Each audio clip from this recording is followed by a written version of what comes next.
മലയാളത്തിലും തമിഴിലും മുൻനിര നടന്മാരുടെ നായികയായും സഹോദരിയായും വേഷമിട്ട നടിയാണ് കൃഷ്ണ സജിത്ത്. തമിഴ് സിനിമയിൽ താരം ലക്ഷണ എന്നാണ് അറിയപ്പെട്ടത്. വിവാഹത്തിന് ശേഷം അഭിനയത്തിൽ നിന്ന് ഇടവേളയെടുത്ത നടി ഇപ്പോൾ ഖത്തറിൽ ഒരു നൃത്തവിദ്യാലയം നടത്തുന്നതിനൊപ്പം ഹീലറായും പ്രാക്ടീസ് ചെയ്യുകയാണ്. ഇപ്പോഴിതാ കൃഷ്ണ സജിത്ത് തന്റെ അഭിനയ സമയത്തുണ്ടായ ചില അനുഭവങ്ങൾ ഒരു യൂട്യൂബ് ചാനലിനോട് പങ്കുവച്ചിരിക്കുകയാണ്.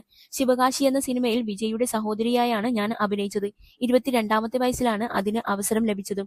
എല്ലാവരോടും ഒരുപോലെ പെരുമാറുന്ന നടനാണ് വിജയ്. ആരോടും വലുതെന്നോ ചെറുതെന്നോ വ്യത്യാസം കാണിച്ചിട്ടില്ല. അത് എന്നെ എപ്പോഴും അതിശയിപ്പിച്ചിട്ടുണ്ട്. ബാലേട്ടൻ എന്ന ചിത്രത്തിൽ ലാലേട്ടന്റെ സഹോദരിയായാണ് ഞാൻ അഭിനയിച്ചത്. കൃത്യനിഷ്ഠയുള്ളയാളാണ് ലാലേട്ടൻ. പല മുതിർന്ന നടീനടന്മാരുമായി ആ സിനിമയിൽ അഭിനയിക്കാൻ സാധിച്ചു. പക്ഷേ പരുന്തിൽ മാത്രമാണ് എല്ലാം മനസ്സിലാക്കി ഞാൻ അഭിനയിച്ചിട്ടുള്ളത്. അതിൽ മമ്മൂക്കിയുടെ നായികയായിരുന്നു. അന്ന് അദ്ദേഹം എന്നോടൊരു കാര്യം പറഞ്ഞു. പുറത്തുനിന്ന് നായികമാരെ കൊണ്ടുവരാത്തത് അവർ സംഭാഷണങ്ങൾ പഠിക്കാൻ താമസിക്കുമെന്നതുകൊണ്ടാണ്. അവിടെയാണ് ഞാൻ കുറച്ച് പേടിച്ചത്. അദ്ദേഹത്തിന്റെ മുൻപിൽ ഞാൻ പതറിപ്പോയി. അഭിനയത്തിൽ ഗൗരവത്തോടെ പെരുമാറുന്നയാളാണ് മമ്മൂക്ക. ഞാൻ അഭിനയിച്ച സിനിമകൾ കാണാറില്ല. എനിക്ക് പറ്റിയ പണിയല്ല സിനിമ. എന്തിനാണ് സിനിമയിലേക്ക് പോയതെന്ന് ഞാൻ പലപ്പോഴും ആലോചിച്ചിട്ടുണ്ട്.